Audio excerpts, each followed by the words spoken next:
Hi, everybody. I think it's time for another reading update. I don't believe I've done one since the first week of February, so this will catch me up on all the books I finished in February and just on the first day of March. So I have a few things to share with you here. Okay, first up is a children's book, and this is Beverly Cleary, Ralph S. Mouse.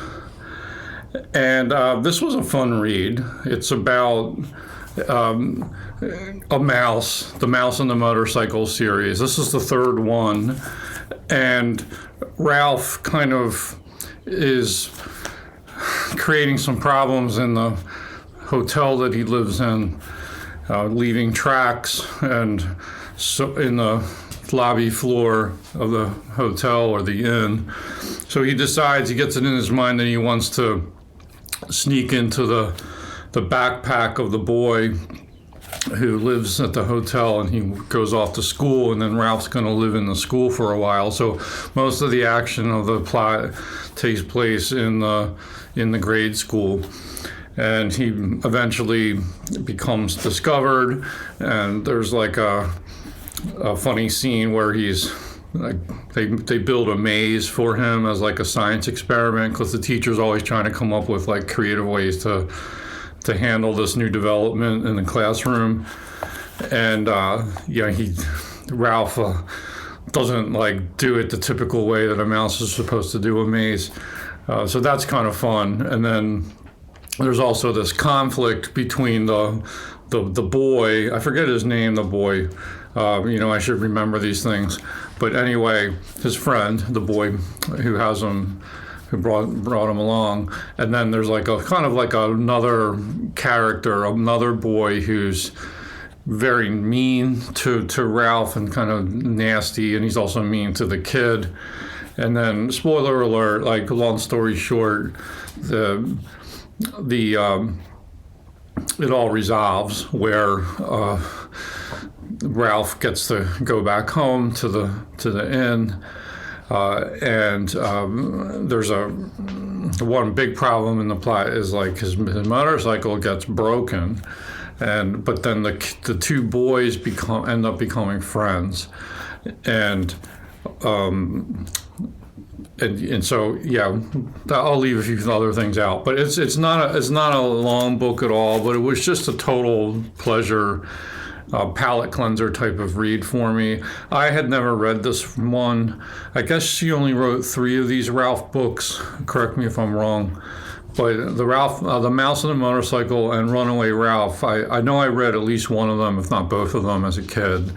Kind of an older kid, like early teens or pre-teens, but I never read this one. So this was a free library discovery, and it's going to go back to a free library. It's a little worse for wear, but it's still readable.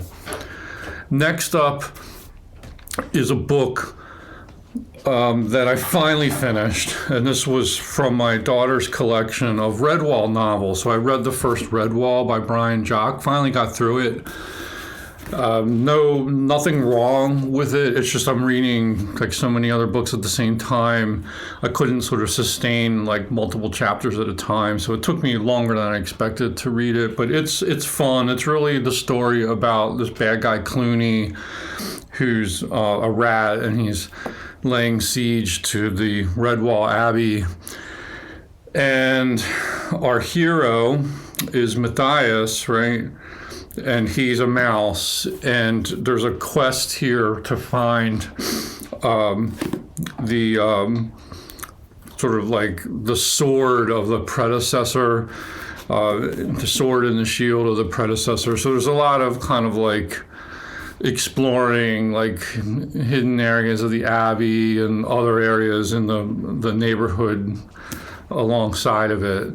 And it's filled with a cast of animal characters, all anthropomorphized, and it's a really rich type of fantasy built on like a medieval romance type of model, and I enjoyed it a lot. It's great action-driven plot, but also Jacques is good at character distinctions. There are characters here. They're animals, but they're characters, and they're a lot of fun.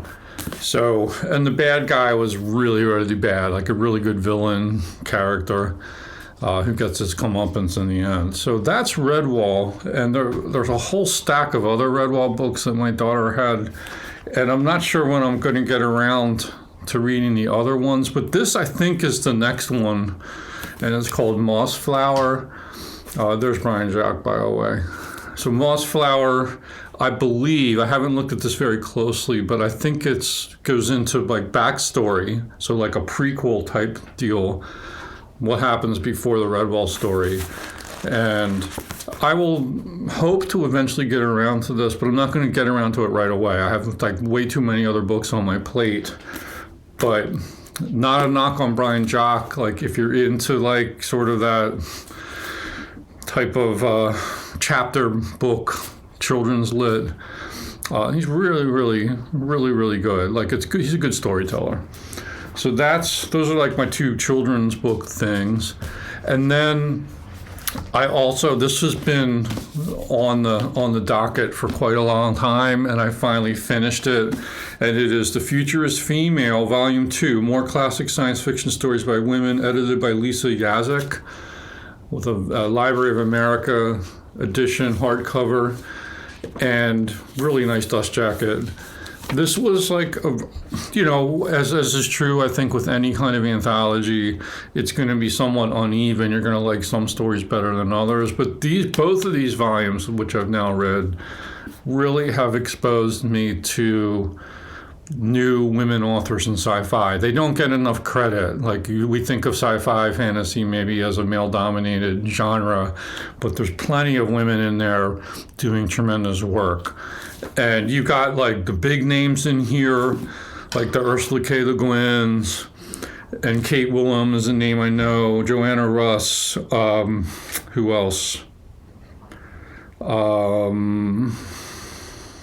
James Tiptree Jr., and others. But then Lisa Tuttle is in here too. Like I read a book by her in NYRB Classics last year.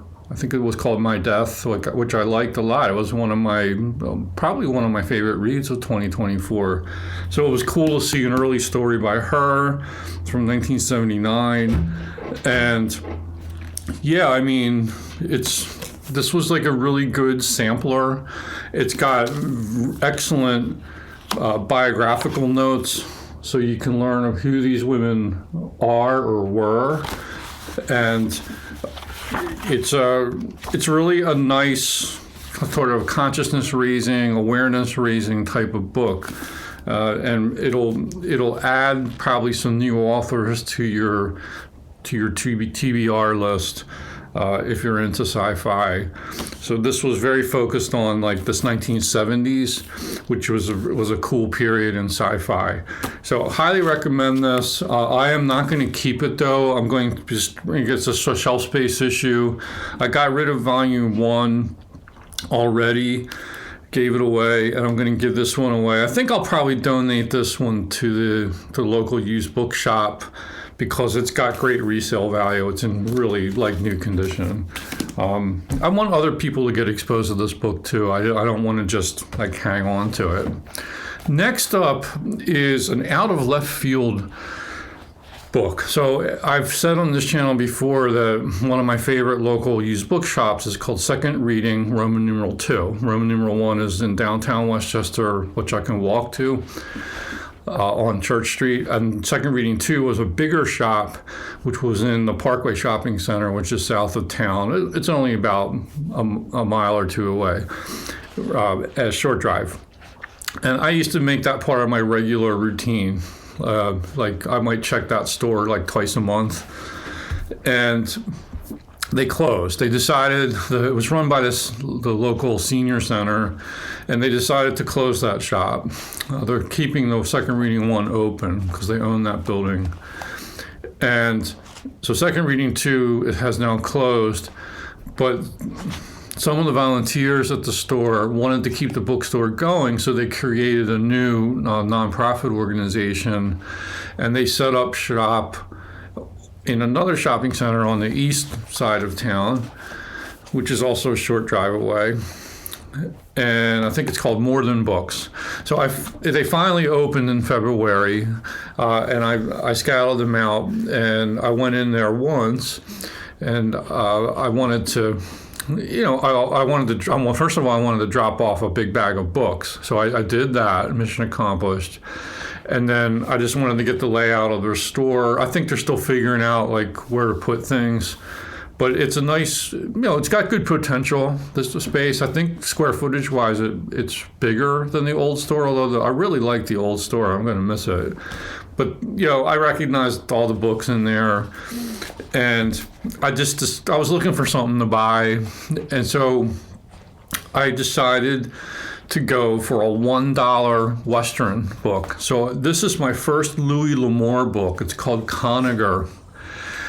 I remember, like, a little bit of a personal memory here is back when I was a kid and I was getting into reading, again, like kind of maybe preteen, early teen. And sometimes my parents and I would like buy books for one another for like Christmas or birthdays or things. So I remember getting a Louis L'Amour box set for my dad. This was probably after we took our like long distance road trip to the Great American West. We drove out to California and back, and he was into the West. We all were, and it was one of those box sets that had maybe like 5 novels in it. I'm not sure if this was one of them, but anyway, I think he liked those Louis L'Amour books, and I think he read several more of them. I didn't read any of them. And so this kind of jumped out, and I just took a chance on it. And this is a Turner Network television exclusive premiere tie-in cover featuring Sam Elliott and Catherine Ross. I haven't seen this. Maybe some of you have. But here's what this story is about. Loner against the latter 5. Conagher was the only man who could teach robbing, rustling Smoke Parnell and his murderous outfit the lesson the whole territory had been too afraid to give them. But when a woman steals his heart, Conagher has some lessons to learn himself. So the quick plot summary of this is the woman, I think her name's Evie, she and her husband are like pioneers, and like they moved to this like homestead, or building a homestead out in the frontier. And very early, like the husband and father, he's going to go off to do some business and kind of get things going. So he goes off on his horse and he has an accident, and the horse falls on top of him and they both die. And he never comes back, and she doesn't know what happened to him. So here's this single mom with her 2 kids trying to like make it in this unforgiving landscape. And they start to build a little home there, and it's also on a stagecoach line. So like sometimes people going on the stagecoach will stop there, like a rest stop type deal. And that's how she first meets Conagher. Now Conagher is like kind of a sort of a typical Western hero. He's a tough guy. We see him beat the crap out of a guy with a rope early on, but he's not an outlaw. He's a loner. He's drifted from like all these different types of Western jobs, and he is he's got a code though. He's what I would call a code hero. So he's he has ethics, even though he sometimes is very violent. And so he's, in a sense, he's like very masculine. He's very much male hero, and he's kind of easy to like, idealized, and he becomes like the enemy of this gang of the Smoke Parnell gang, who are stealing other people's cattle and rebranding them or like so forth. So he kind of takes the law into his own hands and kind of fights them back. And he's drifting around and everything. You get the sense that he, one of these days he's going to want to settle down. And by hook or by crook, these two characters come together in the end, leaving a lot out, but that's the basic gist of it. And I did not know what to expect with Louis L'Amour. I know he's written so many books. Like, I don't know, it was in the hundreds, but he very popular Western author. So I've for a long time I've wanted to try him, and I'm not like a regular reader of Westerns, but what I found is he's a very, very good storyteller. Like this just was so easy to read. It wasn't just all plot though. It was very, it was a fun, I enjoyed it more than I thought I was going to. And it makes me, I will definitely read some more Louis L'Amour. I'll kind of keep an eye out for him. And there was more of him in the stores. It only cost me $1, and I liked it. It's a very short book. It's only 152 pages, and I would read a couple chapters at a time. Took my time going through it, but Westerns. Maybe this is a new genre for me. It's the thing with Westerns is, even though I don't read book Westerns a whole lot. That might change, but the Western is just instilled into our American soul. Like, I've seen so many Western movies and TV shows, like, the genre, even if you don't read much in it. Like, so it's very familiar territory. But that being said, I was pleasantly surprised. There's not a whole lot to criticize here. Like, maybe towards the end it was a little rushed. I wanted to see a little bit more of the two characters. He kind of rushed it to the conclusion, but maybe that's his way. He knows that you see where this is going to end up, so it's just like, let's just jump to it. Let's just jump to the end, and we'll see the story resolve. But yeah, a lot of fun. Louis L'Amour. If you've read Louis L'Amour and you have recommendations, I don't know, like, I can't rank his work at all. This was just the first one. I kind of it looked like it might be good, and I wasn't disappointed. So that's, what was that? The fourth book I finished since the last update. And now for the final one, this was for Black History Month, and it's Harriet Jacobs, Incidents in the Life of a Slave Girl. I just finished this on March 1st. Slave narrative, American slave narrative. Wow, was this good? I didn't really know what to expect from it. The only other slave narrative I had read heretofore was Narrative of the Life of Frederick Douglass, which is a stone cold classic. Everybody knows that. But I wasn't sure how these other slave narratives might read. This is notable because it's written by a woman. So that change of perspective is really enlightening. And just to give you, she was from North Carolina. She changes her name in the narrative to Linda.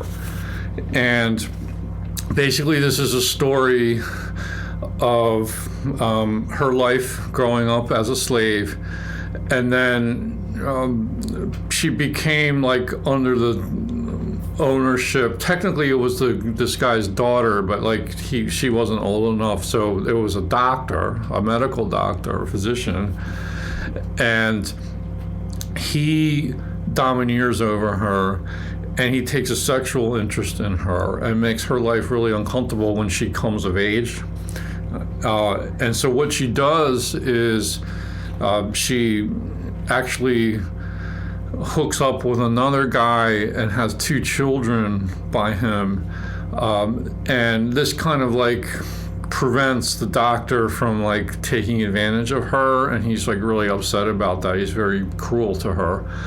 And there's a lot of machinations here. So, and some of the slaves have been freed, or they can buy their freedom. So her grandmother, who has a house nearby, is a freed slave, and they're always trying to find ways to either like get the children to be into freedom, either through escaping or through purchasing them, buying their freedom.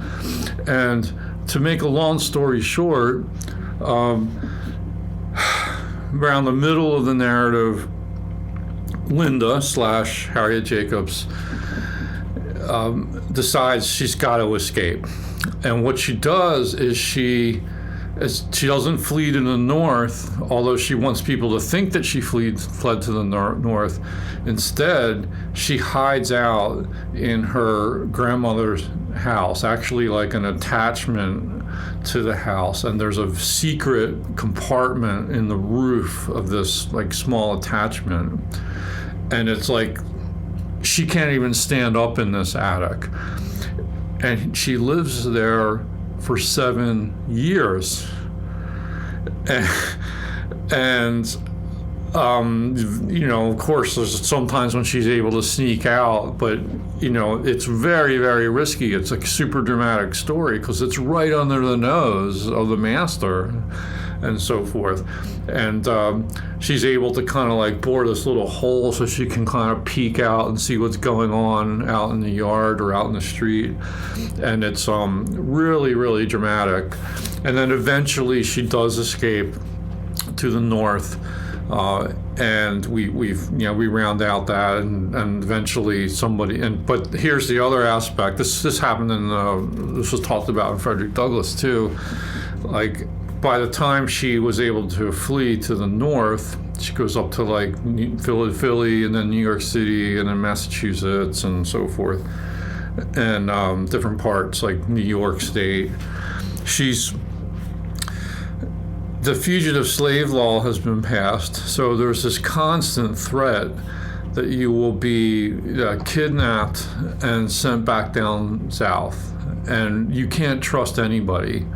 Very hard to trust because someone might dime you out or snitch on you, and so that is very well portrayed here too. So sometimes she has to like get away on very short notice.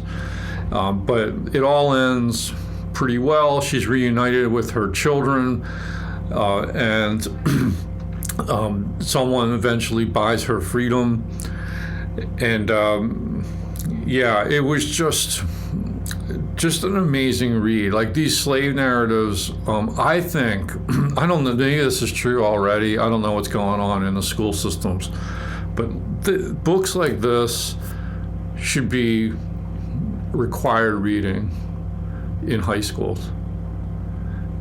This should be part of your history class or your literature class, or both. It's just essential. It's essential for people to understand the African American experience in the 19th century from the slave's point of view, and also doubly so from a woman's point of view here. So it's just, it deserves to be a Penguin classic. And I look forward to reading some other slave narratives too. They do tack on another very short narrative by her brother, which is not as well written. It's very, very short, but it kind of fills in some of the factual details and corroborates some of the facts that Harriet Jacobs was writing about. So it's kind of interesting to hear his perspective on things. But the featured attraction is her incidents in the life of a slave girl. And once again, I come back to the stain of slavery in America is our original sin, in my opinion. And we're still dealing with the aftermath of it. Still relevant in a lot of ways.